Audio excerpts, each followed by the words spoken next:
And hello guys, and welcome back to my YouTube channel mga kapatid. Welcome back sa One Talk PH. At ito na nga ang balita mga kababayan, no? Muli na naman pong hinaras ng China ang ating kababayang mga Coast Guard, pati yung ating mga scientist mga kapatid, no? Napupunta lang naman sana sa Pag-asa Island, no? Para tingnan, no, yung kalagayan ng ating isla doon, yung ating ari-arian. Pero unfortunately mga kababayan, no, bago sila nakarating doon ay dumaan muna sila sa panghaharas nitong Chinese Coast Guard. Ang pinagtataka ko lang dito mga kapatid, no, kasi 'di ba sabi last December, no, na napatalsik na sa pwesto yung mga Chinese Coast Guard na espiya ng China dito, no, sa Pilipinas, no. Pero ang tanong dito, bakit alam na naman ng taga China na may ganong mission ang Pilipinas papuntang Pag-asa Island mga kababayan, no? Yan ang tanong dyan ngayon, bakit alam? Sa madaling sabi mga kapatid, sa dami po ng mga kababayan natin ditong mga pro-China, no, malamang sa malamang yan, sarili lang din nating kababayan yung nag-tridor dyan mga kapatid, no? Marami din kasi mga pro-China nating mga kababayan mga kapatid, no, nagsasabi na mas gusto pa daw nila na sakupin tayo ng China kumpara sa maging tuta ng Amerika mga kababayan, no? Dahil ang China daw, meron daw tayong utang na loob sa China mga kapatid, no? Ayon po sa kanila, meron daw tayong utang na loob sa China, no? At kaibigan daw natin ang China mga kababayan, no? Marami pong trolls niyan mga kapatid na nagko-comment diyan sa mga content ko, no? Na ayaw daw nilang sakupin tayo ng Amerika, no? Ayaw daw nila maging tuta tayo ng Amerika, mas gusto daw nila China mga kababayan, no? Dahil malaki daw ang utang na loob ng Pilipinas sa China, no? Kung kaya't naman mga kababayan, hindi na ako nagtaka, no? Dahil talagang likas na sa Pilipino na mag-tridor sa bayan mga kapatid, no? Likas na po sa atin yan, kaya nga si Juan Luna mga kababayan, di ba, namatay dahil sa kababayan lang din niya ang tromidor sa kanya mga kapatid. Yan po ang ating topic ngayon mga kababayan, no? Pero bago ang lahat, huwag kalimutang mag-subscribe sa aking YouTube channel at paki-like na rin ang ating video para i-share pa ni YouTube sa iba pang hindi pa nakakapanood. Panoorin muna natin to. Nadiskubre ng mga dalubhasa na hindi na magandang kalidad ng mga coral reefs kasunod ng isinagawang marine scientific research sa Pag-asa Island. Yan ang ulat ni Ryan Lesigas. Tulad ng inaasahan, muli na namang nakaranas ng pangharas mula sa barko ng China ang ilang barko ng Pilipinas. Alam niyo mga kapatid, sa totoo lang, tuwang-tuwa po ngayon ang mga kababayan natin pro-China dito, no? Dahil gusto nila na talagang lagi tayong hinaharas ng China. Dahil ang China mga kababayan, ayon sa kanila, kaibigan daw, no? Kaibigan daw natin ang China at may utang na loob tayo sa China. Kaya tuwang-tuwa sila ngayon mga kapatid sa ginagawa ng China sa atin. Tuloy. Ito ay kasabay ng pagsasagawa ng marine scientific research sa ilang sandy case sa Pag-asa Island. Pasado alas 10 nitong Marso 21 nang maglayag ang BRP Datu Sanday at BRP Datu Pagbuaya. Lulan ang mga dalubhasa mula sa UP Biology, BFAR, Philippine Coast Guard at National Fisheries Resources and Development Institute. Inabot ng ilang minuto ang pagkikipagpatintero ng BRP Datu Pagbuaya at BRP Datu Sanday sa Biruin niyo mga kababayan, ano? Nakikipagpatintero pa tayo sa taga-China, no? Sarili nating teritoryo mga kapatid, tayo yung hinaharas, di ba? Yun ang masaklap ng katotohanan mga kababayan, no? Pero according doon sa ating mga kababayan din dito, no, na mga pro-China, no, kaibigan daw natin ang China mga kapatid, no? Kaya okay lang daw sa kanila na sakupin tayo ng China dahil merong utang tayo na loob sa China, no? Ayaw daw nila maging tuta tayo ng Amerika mga kababayan, no? Tumulong lang ang Amerika sa atin, tuta na agad ng Pilipinas. Amazing. Kalakihang barko ng China. Unang sumulpot ang China Coast Guard na may bow number 5204.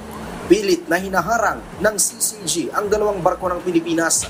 Nagsagawa rin ito ng dangerous maneuvers. Pero sa diskarte ng mga barko ng Pilipinas, nalito nila ang CCG. Dito na tila humingi ng saklolo ang CCG sa ilang pang Chinese militia sa pamamagitan ng pagpapatunog ng sirena. Dito na lumitaw ang hindi bababa sa 15 Chinese militia vessels na nagsagawa din ng mapanganib na maniobra. Diba? Isa lang muna yung nagpakita, yung China Coast Guard lang. No? Pero noong nalusutan na sila, no, ng ating Coast Guard, biglang nagsilitawan yung 15, no, na mga barko ng China. Sa madaling sabi, mga kababayan, alam ng China na papunta tayo doon. 'Di ba? Sa tingin nyo ba, mga kapatid, no? Wala bang nag-traidor diyan? 'Di ba?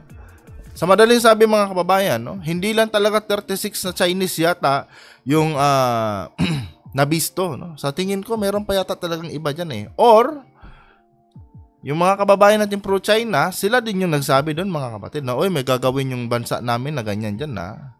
'Di ba? Kasi syempre pro-China sila, pagkakanulo talaga nila yung bansa natin. 'Di ba? Kaibigan kasi natin ang China, mga kababayan, no? Kaibigan natin ang China, no? May utang na loob tayo sa China. Tingnan niyo na lang, guys, no? Paano nakapaghanda yung taga-China ng ganito karaming barko, no? At paano nalaman ng China, mga kapatid, na yung mismong araw na yan, may gagawin yung mga scientist natin? Diba? Hindi ba nagkapagtataka yan? No? Hindi mo masasabing coincidence yan dahil sa tuwing may ginagawa tayo dyan sa ating mga teritoryo, mga kapatid, ganyan po ang pinagdadaanan ng Pilipinas. No? Ang bilis naman ng China para makarating agad. No? Ang ibig sabihin yan, may nag-traidor talaga sa bansa natin, mga kababayan. No? At hindi na rin nakapagtataka yan dahil marami tayo ditong kababayan na mga pro-China. No? Gusto nga kasi nila, ayon pa nga doon sa isang comment nga, no? Sa isa kong video, no? Hindi lang isang video, maraming video eh, no? Mga trolls pa ang nagko-comment, mga kapatid, ayaw pang magpakilala, no? Na gusto daw nilang sakupin tayo ng China kasi ayaw nilang maging tuta ng Amerika, no?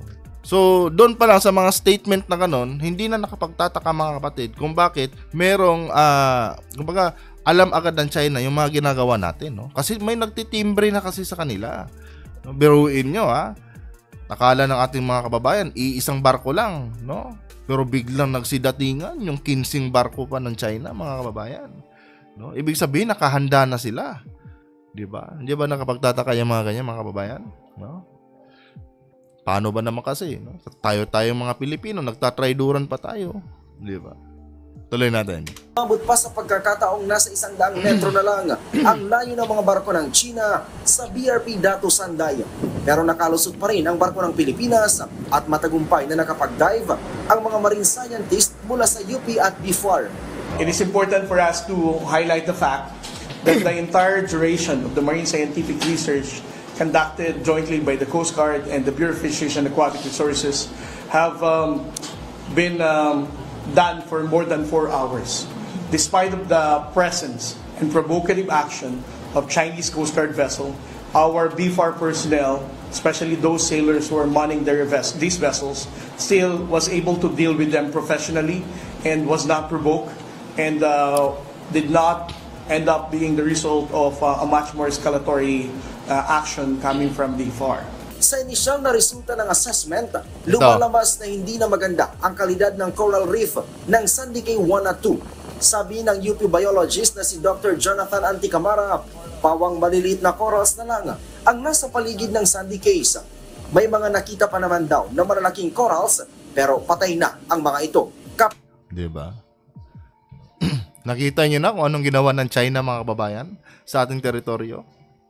No? Sinisira, yan kasi ang mission ng China, mga kapatid, no? Sirain yung mga corals dyan dahil gusto nilang i-mining yung kung anumang minerals na makukuha nila dyan, no? Pati yung isla natin, mga kababayan, no? Sinira na rin ng China. Diba? Talagang destroyer itong China, mga kababayan, no?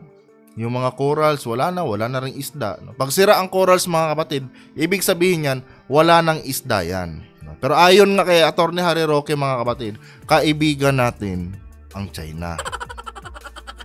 Kaibigan natin ang China, mga kababayan. Yun yung kinukondisyon nila sa mga sa mga goons nila, no? Sa mga minions pala, no? Sa mga minions nila. Yan yung kinukondisyon nila. Nakaibigan ang China. Kung kaya't, 'di ba? Naharang na naman tayo, naharas na naman tayo. Siyempre, nandito lang din sa loob ng bansa yung mga trahidor eh. no? Hindi na nakapagtataka yan, mga kababayan, no? Kaya nga gusto ko nung dumating yung buwan ng April eh, no? Para magkasubukan na talaga. Dahil siyempre, mga kapatid, no? Ewan ko lang kung ano magiging reaction ng China pag kasama na ng Navy natin yung kasama na ng Navy natin yung bansang Amerika, mga kapatid. No? And ako lang masusunod, mga kababayan, gusto ko na talaga magkagera eh. No? Gusto ko na talaga magkagera. No? Kaya nga lang hindi naman talaga maganda din ang gera, mga kapatid. Pero kung yan lang naman ang tanging paraan, mga kababayan, no, na para mabawi natin ang ating teritoryo, abay bakit hindi, mga kapatid? No? Yung mga pro-China nating mga kababayan magsilipatan na kayo sa China, no? Dahil yung totoong mga Pilipino lang ang dapat matira dito sa Pilipinas, no? Yung kayang manindigan sa ating teritoryo at sa ating soberanya. No? Kung ako lang, game na ako, mga kapatid, na magkagera. No? Sabi ng iba diyan, content mo lang yan eh, para ma-hype eh, kasi maraming views pag anti-China ka. Kung di ka ba naman tanga, no? Kung hindi ka ba naman talaga tanga-tanga mag-isip, kung hinayo pa ka kung sino ka man, no? Meron yan, mga kapatid, nagkuhan sa akin, nag-message, no? Kaya daw ako nagko-content ng anti-China kasi maraming views, no? Biruin mo yung klase ng mindset na yan, mga kababayan. Ito pa, dagdag pa, no? Kaya daw ako nagko-content ng patungkol sa ating presidente, no? Dahil bayad daw ako, no?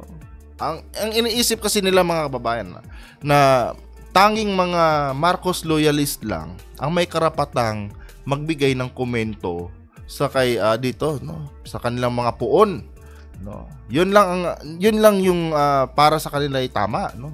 Pag isa kang Marcos loyalist, okay, sige, mag tayo, no. Kaya kahit tulad ko, mga kapatid, na isang neutral, no, na Pilipino, walang kinakampihan, hindi ko makampi sa kahit sinong politiko diyan, sumusuporta lang sa gobyerno. Ang akala agad nila sa akin, bayad, no? Yun agad, no? Bayad ka na naman, bagong hired ka ba na vlogger ni Tambaloslos? No? Akala nila lahat ng ang buong Pilipinas ay nahahati lamang ito sa dalawang pangalan lang, no? Hindi nila alam na may mga katulad kong mga Pilipino na hindi sumisilong sa kahit sinong politiko, no? Hindi mali ang suportahan ng gobyerno. Siyempre kami nasa katinuan kami. Ako nasa katinuan ako eh. No, kahit sinusuportahan ko ang gobyerno, kahit sino pang nakaupo diyan, kung si Leni Robredo yung nanalo, bakit? Susuportahan ko rin si BP Leni, no? Wala akong pakialam kung magkaaway sila ni dating President Duterte. Kung si BP Leni, kung sakali si BP Leni yung nanalo diyan, siyempre susuportahan ko si BP Leni, no? Dahil presidente yan eh. Nakasalalay na sa kamay niya ngayon yung ating kinabukasan, no? Dala-dala niya ang buong sambayanan. Ay ngayon si BBM nanalo, siyempre susuportahan ko si BBM, no? Susuportahan ko si BBM at si BP Sara, no? Dahil sila yung mabinoto ko eh. Bakit ba? No? Hindi ibig sabihin nun na bayad agad, no? Eh syempre ako, suportado ko rin si BP Sara. Ibig sabihin bayad din ako ng mga Duterte. 'Di ba, mga kapatid? Ganun na kasimple yun eh. Kanya nga lang, ito kasing madalas kasi sa mga pro-China, mga babayan, no, walang utak. Wala kasi silang utak talaga, mga kapatid. Ito seryosong usapan. Wala pong utak sila, no? Kasi kung may utak sila, mga babayan, hindi nila ipagkakanulo yung kanilang sariling bansa, no? Ganun lang kasimple yan, mga babayan. Pansin-pansin din daw na maliliit na isda na lang ang naninirahan sa lugar. Bagay na ipinagtataka ng mga eksperto, gayong hindi naman ganun kadami ang nangingisda sa lugar. Eh, syempre, ginahasa na yan ng China eh. Diba? Ginahasa na ng China yan. No? Dinurog na ng China yung mga minerals dyan, yung mga bahay ng isda dyan. No? Talagang, kumbaga, sa pagkain pa yan, nilantakan na ng China yan, mga kapatid. Alam niyo mga kababayan, meron ako napanood na isang video sa YouTube. Kaya pala, isa sa mga rason mga kapatid kung bakit gustong kunin ng China yung West Philippine Sea na yan. Kasi gusto pala nilang gawing tapunan ng kanilang mga evac yan galing ng China. And sa totoo lang mga kapatid, no, nagsisimula na po talaga silang magtapon dyan ng kanilang mga evac mga kababayan. No, sobrang nakakadiri po mga kapatid. Meron pong nag-leak na video, no, ng mga Chinese vessel na diyan po sila nagre-release mga kapatid, no, sa West Philippine Sea ng kanilang mga evac, no. Pero sa tingin ko, no, hindi tayo dapat magreklamo dahil kaibigan daw natin ang China. Di ba? Sabi ni Atty. Harry Roque yung mga kababayan, no, kinuquote ko talaga yan, kaibigan natin ang China. Napakaganda ng China.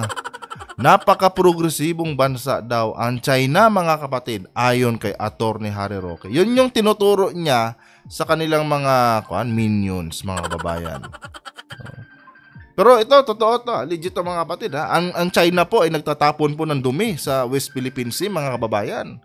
No? At lahat yung iba nilang mga waste na mga liquid ng mga kapatid, tinatapon din nila ngayon sa may West Philippine Sea. No, para mabawas-bawasan yung mga chemical, yung mga tawag ito, yung mga pollution sa kanilang bansa, no? Kasi sobrang polluted na kasi mga kababayan yung tubig ng China, to the point na umiinom na nga sila ng tubig mga kapatid na galing sa evac, no?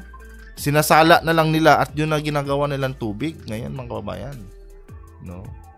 Para makuan yun, para mabawasan yun, yung pollution sa kanila, tsaka yung pagiging polluted ng tubig nila. Yung mga chemical doon mga kapatid sa West Philippine Sea na po nila tinatapon ngayon. Anyway guys, iko-content ko yan by next week. No? And I'm sure maraming mga kababayan natin pro-China ang matutuwa dyan, no? Dahil sa ganyang ginagawa ng China. Tuloy natin. So overall, what we found is that for both fish and corals, there seems to be a suggestion that these reefs are not healthy anymore. It's because the dead corals and the few big fish, in fact the lack of big fish. So ano ibig sabihin nun? Sira na yung corals, no? Huwag na tayong magtaka kung bakit mahal ang isda, no? Kasi pag sira yung corals mga kapatid, pagpatay na yung mga corals, wala na pong isda dyan, no? Dahil yan po ang isa sa mga pinagkukunan ng mga isda ng mga pagkain nila mga kababayan, no? At dahil po yan mga kapatid sa China, no? Pero according sa mga tawag nito, pro-China, kaibigan natin ang China. May utang tayo na loob sa China. Pasensya na kayo guys kung inuulit-ulit ko yan, no? Kasi syempre sinabi ni attorney yan, 'di ba? Ulit-ulitin natin yan. Kaibigan natin ang China. Kaya okay lang, no, nasirain ng China yung mga teritoryo ng Pilipinas. in many of the reefs that I survey around the Philippines, because I do national surveys.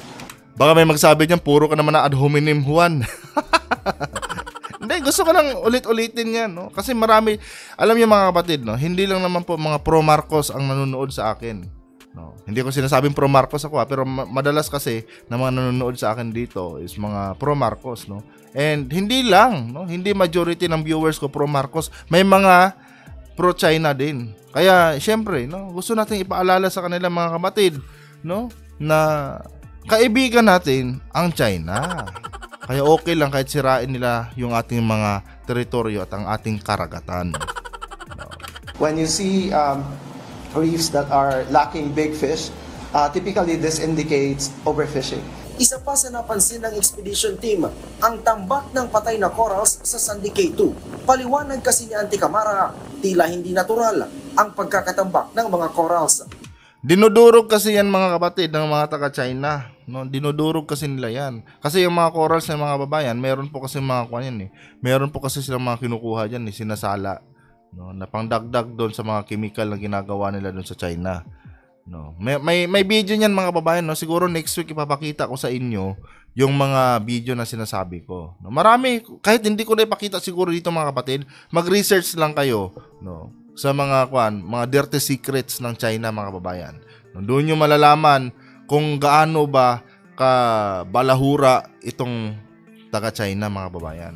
No, itong mga corals kasi na to, dinudurog nila yan. No. Tapos may sinasala sila na parte ng corals, mga kapatid. Kaya kung makikita nyo dito, no, sa picture na to, sa video na to, durog-durog yung mga corals, mga kababayan. No. Dahil sinasadya talagang durugin ng mga taga-China yan. Pero ganun pa man, mga kapatid, no, hindi tayo dapat magreklamo dahil kaibigan natin ang China. At may utang na loob tayo sa China.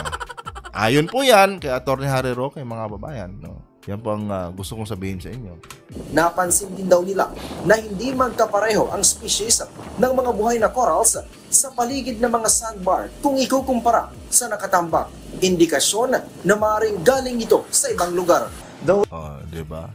Siyempre, saan pa ba galing yan? No? Doon yan sa mga lugar na pinuntahan nila kasi sinasala yan eh. Hinahakot yan sa ilalim, mga kababayan. No? Tapos yung barko ng China, gigilid yan. No, tapos magpupulpog diyan sila. No, parang dredging na style, no, na magtitipon-tipon yung mga barko, parang di-dredging sila. Yan naman corals yung dinudurog nila, mga kapatid. No. Ito kasing China, mga kababayan, wala kasing pakialam yan sa environment, no. Ang sa kanila lang diyan dahil namamatay na nga po yung ekonomiya nila. No, namamatay na po ang bansang China, mga kapatid. Yun po ang totoo. Hindi po totoo yung sinasabi ni Atty. Harry Roque na progresibo daw ang bansang China. Namamatay na po ang bansang China. Patay na po ang ekonomiya nila. Ang dami nang mga nagsasarang kumpanya sa kanila eh. No, yung mga grocery store na nagsasara na rin, wala nang tao, parang ghost town na po. No. Namamatay na po kasi ang bansang China, mga kababayan. Kung kaya't ngayon, todo-todo sila sa sira din dito sa ating mga karagatan, no, dahil meron nga silang kinukuha mga minerals diyan, no, na hoping sila na pag na-convert nila into any substance yung mga galing diyan sa corals, no, na sinasala nila, madadagdag doon sa kanilang mga produkto at maibenta nila kung kikita yung kanilang bansa, no. Totoo yan, mga kapatid, hindi fake news to. Ang China is dying na. Dying na po ang China, mga kababayan. Kung kaya plano nila sirain talaga yung buong West Philippines na kukunin nila lahat ng minerals na pwede nilang kunin dyan, no, para lang masupplyan yung demand ng kanilang market, no, nang sa ganun makapagbenta sila ng kanilang mga produkto, no, sa iba't ibang parte ng daigdig, no. Especially dito, mga kababayan, sa Pilipinas, no, dahil isa po ang Pilipinas sa pinakamalaking consumers ng China products, mga kapatid, no. Kaya wala na silang pakialam, ang gusto nilang i-save yung ekonomiya nila na namamatay, mga kababayan, no, dahil nagne-negative na po, no, ang ekonomiya ng China ngayon, mga kapatid, no. Ang dami ng mga factory na nagsasara, mga jobless na mga tao. Biruin mo, at the age of 35, mga kapatid, wala ka nang mahahanap na trabaho doon, no? Ganon na po ang sistema sa China, mga kababayan. Next week siguro, no, i-features ko yan dito nang maintindihan nyo. Pero ganon pa man, mga kababayan, no, respetuhin natin yung mga taga-China dahil kaibigan natin ang China. According to Atty. Harry Roque, may utang na loob tayo dyan sa China. Kaya dapat respetuhin natin kahit namamatay na yung bansa nila. Sa nakatambak, indikasyon na maaaring galing ito sa ibang lugar. Those live corals that we saw that are foliose or kind of rose type underwater are suddenly now covered in a massive pile of rubble. Almost half of it is now covered. This is not common. If there's a wave that brings this rubble from, let's say, from the exposed area, it will be probably a gentle, not a sudden cut, like the whole colony is cut into half. One with a really tall cover of rubble, the other half is clean. There's a sharp edge, as if it's been put there. Sabi naman ng PCG, posibleng isa sa mga dahilan sa hindi masiglang reef sa Pag-asa ay ang presensya ng naglalakihang barko ng China mula diba? dito sa West Philippine Sea. So yan, mga kapatid, ano? Nakita na natin kung paano sinira ng China yung Pag-asa Island natin. No? Paano sinira yung mga coral reef natin. Na kung saan, mga kababayan, no? Kung wala lang talaga yung China na yan, mga kapatid, no, sa lugar na yan, di sana na-develop na ng ating bansa yan. No? Especially ngayon. 'di ba? Na marami nang may gustong mag-invest sa Pilipinas, no? Na-develop na 'yan, naging tourist spot pa sana 'yan. Kumita pa sana yung ating bansa, mga kapatid. Kaya nga lang nadamay tayo dito sa kabulukan ng China, mga kababayan. Pasensya na rin kayo sa dami ng mga ad hominem ko, mga kapatid, no? Nambubwisit lang kasi ako, mga kababayan, ano? Grabe na yung hype ko nung nakaraan, no, na ganito, may mga magaganda tayong mga gamit, ganyan, no. Tapos biglang pumutok yung balita na napasukan pala tayo ng espiya ng China, mga kapatid. Hindi kasi mawala-wala sa isip ko yan, no. Na nautakan tayo ng China, mga kababayan, no? Bilang Pilipino kasi, mga kapatid, no, napakasakit talaga na para bang ganun tayo kababa na ganon tayo kababa para insultuhin lang ng bansang China, mga kababayan.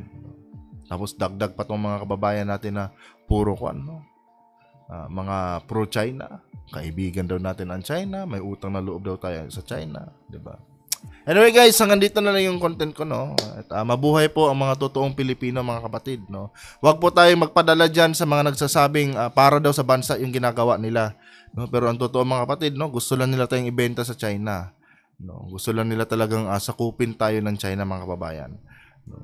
Mabuhay po ang lahat, mga kababayan, no. Hanggang dito na lang yung video ko. Huwag kalimutang mag-subscribe, no. Kung ikaw po ay isang matinong Pilipino, mga kapatid, paki-subscribe po ang ating video and paki-like na rin ang ating video, mga kapatid. Adios.